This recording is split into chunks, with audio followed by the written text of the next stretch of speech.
আসিফ মাহমুদ সজীব ভুঁইয়া হঠাৎ করেই একটি চ্যালেঞ্জ ছুড়ে দিলেন। তিনি বললেন, কেউ যদি ভায়োলেন্স করতে চায় তাহলে আমাদের সাথে ভায়োলেন্স করে কেউ পারবে না। আমরা কতটা ভায়োলেন্স করতে পারি সেটা 24-এ দেখিয়েছি। নাসিরুদ্দিন পাটোয়ারির উপরে যে ডিম নিক্ষেপ, এই যে ঝিনাইদহে, সেখানে উভয় পক্ষের একটা মুখোমুখি অবস্থান, সংঘাতময় পরিস্থিতি, বেশ কয়েকজন আহতও হয়েছে যতদূর জেনেছি।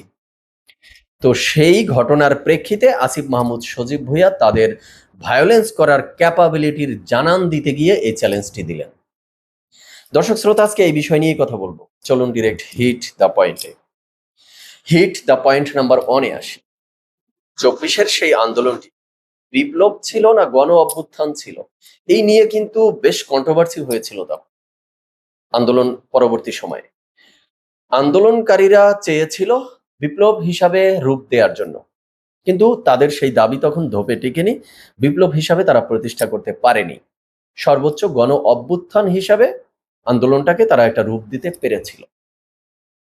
কিন্তু এখন আসিফ মাহমুদ সজীব ভুঁইয়া নিজেই যখন স্বীকারোক্তি দিচ্ছে, প্রাউড ফিল করে প্রাউডলি বলছে যে আমরা 24-এ ভায়োলেন্স করেছিলাম, তো এখন তো সেই আন্দোলনটি আবার নতুন করে প্রশ্নের মুখে পড়ল যে 24-এর আন্দোলনটি বিপ্লব তো ছিলই না, গণ অভ্যুত্থানও কি আদৌ ছিল, নাকি ওটা টোটাল ভায়োলেন্স ছিল?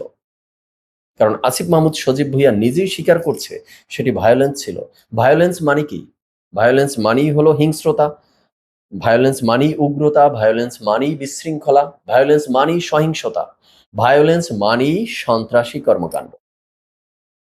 তো সেই আন্দোলনের সময় তো বলা হয়েছিল যে এই আসিফ মাহমুদ সজীব ভুঁইয়া বা আন্দোলনকারীদের পক্ষ থেকে যে আমরা একটা ন্যায্য দাবি নিয়ে মাঠে এসেছি, কোটা সংস্কারের দাবি নিয়ে আমরা শান্তিপূর্ণ আন্দোলন করছি, আমরা কোনো ভায়োলেন্স করছি না, সহিংসতা করছি না, আমরা ভায়োলেন্স বা সহিংসতার পক্ষে না। বরং সরকারি দল শেখ হাসিনার সরকার, তাদের দলের নেতাকর্মীরা এবং পুলিশ প্রশাসন আমাদের আন্দোলনকারীদের উপরে আক্রমণ করছে, অতিরিক্ত ক্ষমতার প্রয়োগ করছে। তাই ছিল না তখনকার বক্তব্যটা?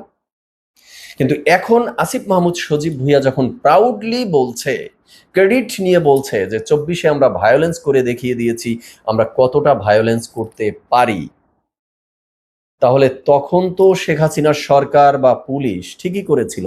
আসিফ মাহমুদ সজীব ভুঁইয়ার এই বক্তব্যকে সঠিক ধরে যদি আলোচনার সামনে আগাই, তাহলে তো শেখ হাসিনার সরকার, তখনকার আওয়ামী লীগের নেতাকর্মী, পুলিশ প্রশাসন অন্যায় কিছু করেছিল না।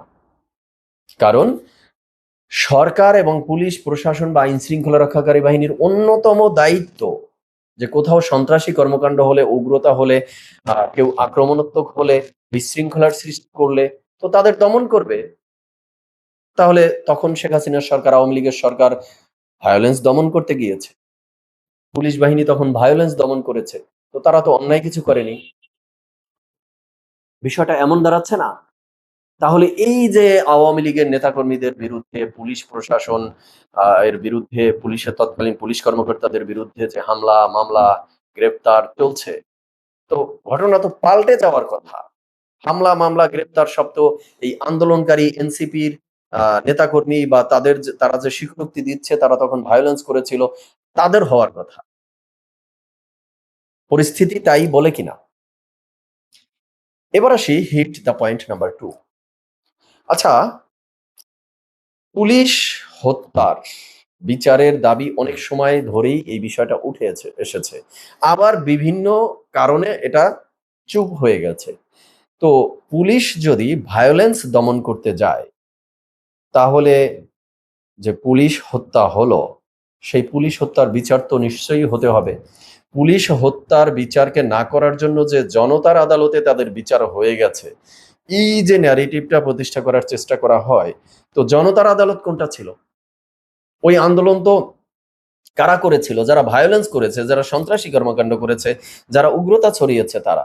তো যারা উগ্রতা ছড়ায়, যারা সন্ত্রাসী কর্মকাণ্ড করে, যারা ভায়োলেন্স করে, তারা কি ওইটা কি জনতার আদালত? তাহলে জনতার আদালতে পুলিশ হত্যার বিচার হয়ে গেছে, এই খোঁড়া যুক্তি তো এখন আর টিকে না আসিফ মাহমুদ সজীব ভুঁইয়ার এই স্বীকারোক্তির মুখে। বা সেই সময়ে স্নাইপার রাইফেল, 6.7 ক্যালিবারের গুলি, এগুলো কারা চালিয়েছিল সেই প্রশ্নও কিন্তু এখন নতুন করে সামনে আসবে। যে যারা ভায়োলেন্স করতে গিয়েছে এখন ভায়োলেন্সকে তারা নিজেরা ক্রেডিট হিসাবে নিচ্ছে, প্রাউডলি বলার চেষ্টা করছে। বা তখন তো আন্দোলন পরবর্তী সময়ে এই আসিফ মাহমুদ, সজীব ভুঁইয়া, নাহিদ ইসলামরা প্রকাশ্যে বলেছিল যে 5ই অগস্ট শেখ হাসিনার পতন না হলে আমরা সশস্ত্র আন্দোলনের প্রস্তুতি নিয়ে রেখেছিলাম। তো সেই জিনিসগুলা কোথায়? সেটা কিন্তু ডক্টর ইউনূসের অন্তর্বর্তীকালীন সরকারের সময়েও খোঁজ নেওয়ার প্রয়োজন মনে করেনি, বা এখন পর্যন্ত আমরা কেউ জানি না যে তারা যেহেতু প্রস্তুতি নিয়ে রেখেছিল তার মানে তাদের কাছে ওই জিনিসপত্র ছিল। তো সেই জিনিসপত্রগুলো কি তখন অব্যবহৃত ছিল, না এই যে তখন যে যা ঘটেছিল ওই জিনিসপত্র দিয়েই ঘটেছে? এবার আসি last hit the point number 3। সেই আন্দোলন পরবর্তী সময়ে আমরা দেখেছিলাম আন্দোলনের মোটামুটি সকল ক্রেডিট জামাত শিবির নিয়ে নিয়েছিল।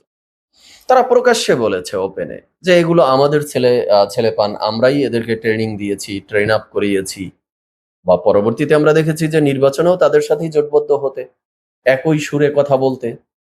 তো এই যে জামাত শিবির তারা যে তখন মোটামুটি এই আন্দোলনের সকল ক্রেডিটটা নিজেদের করে নিয়েছিল, তো এখন যে আসিফ মাহমুদ, সজীব ভুঁইয়া বলছে যে তখন তারা যেটা করেছিল সেটা ভায়োলেন্স, সেটা সন্ত্রাসী কর্মকাণ্ড, সেটা উগ্রতা, সেটা আক্রমণ, তো এই দায় কি এখন জামাত শিবির নিবে? দর্শক শ্রোতা, আজকে এই পর্যন্তই। এই প্রশ্নগুলো রেখে শেষ করছি। আপনারা আপনাদের মতামত জানাবেন। সবাই ভালো থাকবেন, সুস্থ থাকবেন। ধন্যবাদ সবাইকে।